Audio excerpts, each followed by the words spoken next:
The tranquil lake water flowed, creating a melodious tune. Fish swam merrily below, oblivious to the sorrows of the world. A small boat drifted leisurely across the surface. 3 figures occupied it, a woman and 2 young girls. The woman, dressed in fine silks, was clearly no ordinary fisherwoman. An air of nobility surrounded her. The 2 girls appeared to be 15 or 16 years old. The girl in red had bright eyes and slightly arched eyebrows, possessing an imposing bearing and the look of a peerless beauty. Her companion, in green, had delicate features, long hair cascading past her shoulders, tied up in a neat bun. She was equally captivating. 2 small flags, bearing a large swan character, were planted on the boat. Behind them trailed 10 or more other vessels, one after another, forming a magnificent procession, resembling a long dragon or a flock of geese. Each boat displayed the same one flag. Clearly, these belonged to the same family. The enchanting melody originated from the girl in red. Her voice was clear, resonant, and exquisitely beautiful, a truly peerless song. The red-clad girl joyously splashed the lake water. The girl in green smiled,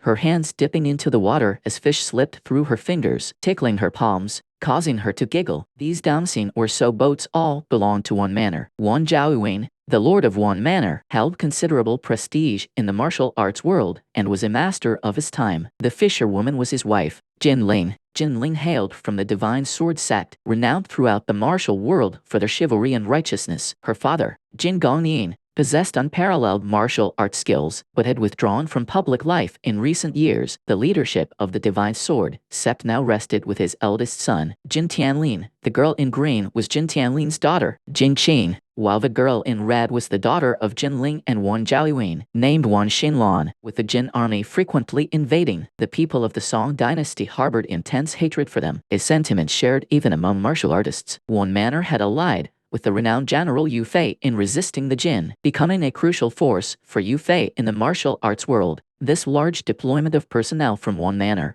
was to bring Jin Gongyin out of retirement to lead the fight against the Jin. After playing in the water for a while, Wan Xinlan looked up and asked, "Mother, how much farther?" Jin Ling smiled gently. "We're almost there." Wan Xinlan pouted. "Grandfather is so strange. Why doesn't he just stay at one manor? Why does he have to live so far away?" Jin Qing, hearing her cousin, withdrew her hands from the lake and smiled. "Lan Mei, you don't understand. Grandfather prefers solitude. With so many people at one manor, he'd be uncomfortable. That's how reclusive masters are." She then splashed some lake water onto Wan Xinlan's face, saying, "Little silly." Wan Xinlan shrieked and retaliated by splashing water back at Jin Qing. The 2 girls laughed and played, their joy evident. Jin Ling watched her daughters with a loving smile, gently nudging the boat forward with her oar. As the boat continued, they saw a middle-aged man sitting under a pine tree. He was dressed in ragged clothes, wearing a straw hat, his face adorned with a thick beard. He appeared quite haggard. Wan Xinlan said, "Mother, that man looks pitiful. Can we give him some bread?" Jin Ling nodded.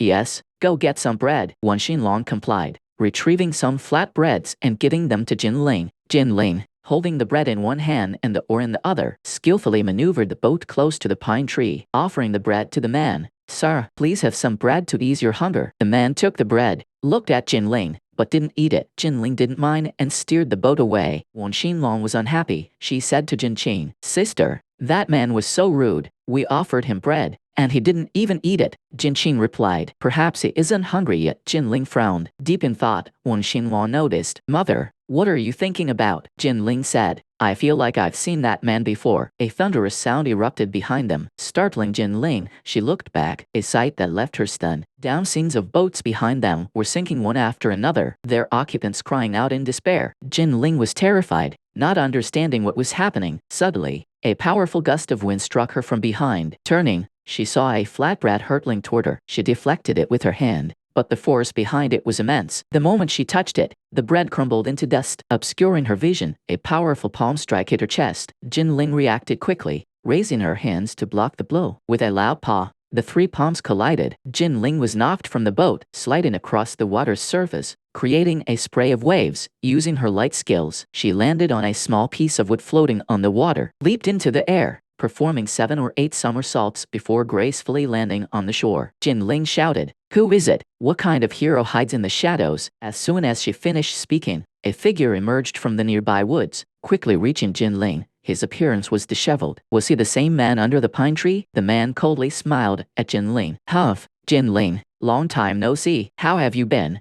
Jin Ling was taken aback, searching her memory but finding no trace of this man. She asked, "Who are you?" The man laughed uproariously. Then his expression turned somber. He sneered, "10 years ago, the three divine sects, Divine Sword, Divine Dragon, and Divine Blade, Divine Sword destroyed Divine Dragon, leaving behind a bitter resentment." Jin Ling's face changed drastically. "Could you be?" The man ignored her, continuing, "The dragon has no head, no roots, leaving behind its young to avenge its wrongs. One Manor, protecting the sword sect, unaware of the dragon's grievance. Now, seizing the opportunity, breaking the sword, destroying the home. Yes, I am Chen Donghua, the surviving son of the divine dragon sect." Jin Ling had already guessed much of it, but hearing Chen Donghua's confession still shocked her. She trembled. You're still alive," Chen Donghua said fiercely. "How could I die before killing your whole family? Your divine sword sect has wronged me terribly." With a burst of palm force, he attacked Jin Ling. She dodged, throwing several throwing knives. Chen Donghua caught them with incredible speed. In that short time,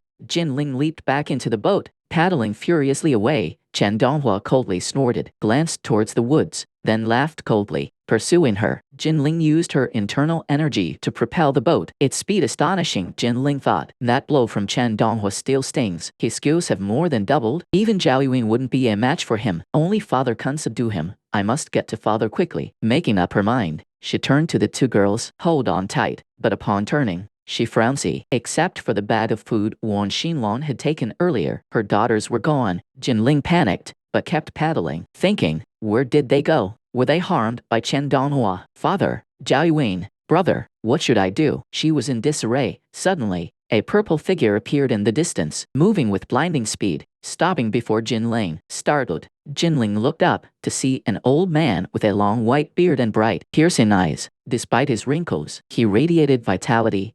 Jin Ling's heart leaped with joy. "Father," the old man nodded. "Chen Donghua came, hasn't he?" The old man was Jin Gongyin, the head of the Divine Sword sect and father to Jin Ling and her siblings. Meanwhile, as Chen Donghua and Jin Ling fought, the two girls hid in a corner of the boat. Taking advantage of Chen Donghua's distraction, they ran into the nearby woods.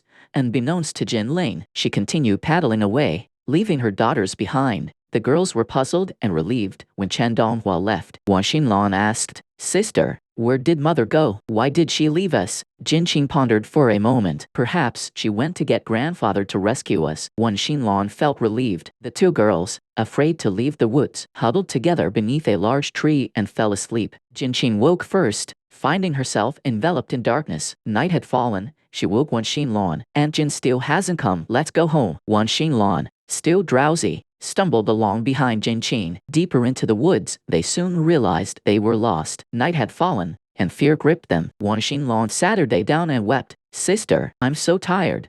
"Mother, I'm scared." Jin Qing pulled Wan Xinlong up. "La Mei, don't cry, we're almost there." In reality, she was also afraid, but as the older sister, she had to stay strong. She forced herself to remain calm, leading Wan Xinlong forward. But they could not find their way out. Jin Qing knew they were lost. Instead of wandering blindly in the dark, they decided to rest. Finding a tree, she sat her day down. "La Mei, we're almost there, but we're tired. Let's rest now and leave tomorrow." Wan Xinlong nodded, lying down and falling asleep. Jin Qing sighed in relief, leaning against the tree and thinking, "Aunt Jin hasn't returned. I wonder what happened. Was she harmed by that villain? It shouldn't be possible. Aunt Jin is skilled, and grandfather is nearby. But why hasn't she come back?" Jin Qing couldn't understand the mystery weighing on her mind, and she eventually yawned. Stretching, her hands touched something soft and furry. She startled, grabbed it, and a cry of "ouch" echoed. Something spun and landed before her. Under the dim moonlight, she saw a person. Jin Qing stood up and softly asked, "Who is there?" The person approached and countered, "And who are you?" Jin Qing, startled, took a step back. What are you doing here?" The person scratched their head. "Shouldn't I be asking you that? What are you doing here? Why are you disturbing my sleep?" Sensing no malice in the person's tone, Jin Qing felt slightly reassured. She softly asked, "What's your name?" The person glanced and saw Wan Xinlong sleeping nearby. Gesturing to Jin Qing to move away, Jin Qing and the person walked aside, and the person turned. "My name is Liu Jianyin." "Yours?" Jin Qing and Liu Jianyin were close enough for her to see his features clearly in the moonlight. Liu Jianyin was handsome, with small eyes, but his well-defined eyebrows compensated for it. He was gentle, elegant, dressed in a brown robe, and carrying a long sword. About her age, Jinqing's heart skipped a beat. Her gaze fixed on Liu Jianyin. Liu Jianyin, seeing Jinqing's silence, asked again, "What's your name?" Jinqing snapped out of her trance, smiling slightly. "I'm Jinqing," she casually asked. "You said I disturbed your sleep. You sleep in a tree." Liu Jianyin nodded. "Yes, when I sleep outdoors, I hang upside down from trees. Like this." With a swift movement, he jumped onto a tree trunk and perched on a thick branch, hanging upside down by his legs.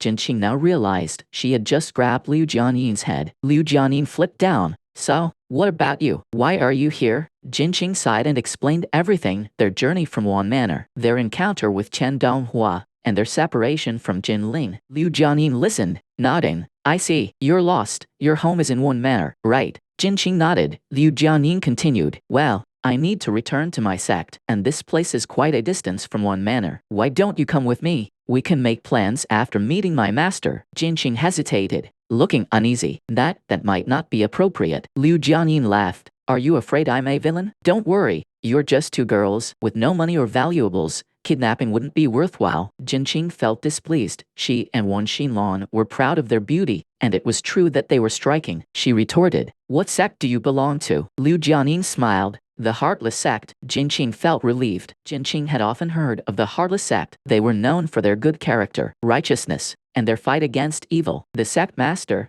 Jian Huaitian, was regarded as the most righteous gentleman of the age, a renowned figure, known even to young children. Jinqing still had doubts, but seeing Liu Jianyin's remarkable light skills despite his young age, she believed him. "So you're from the Heartless Sect. No wonder your light skills are so impressive." Liu Jianyin was pleased by her compliment.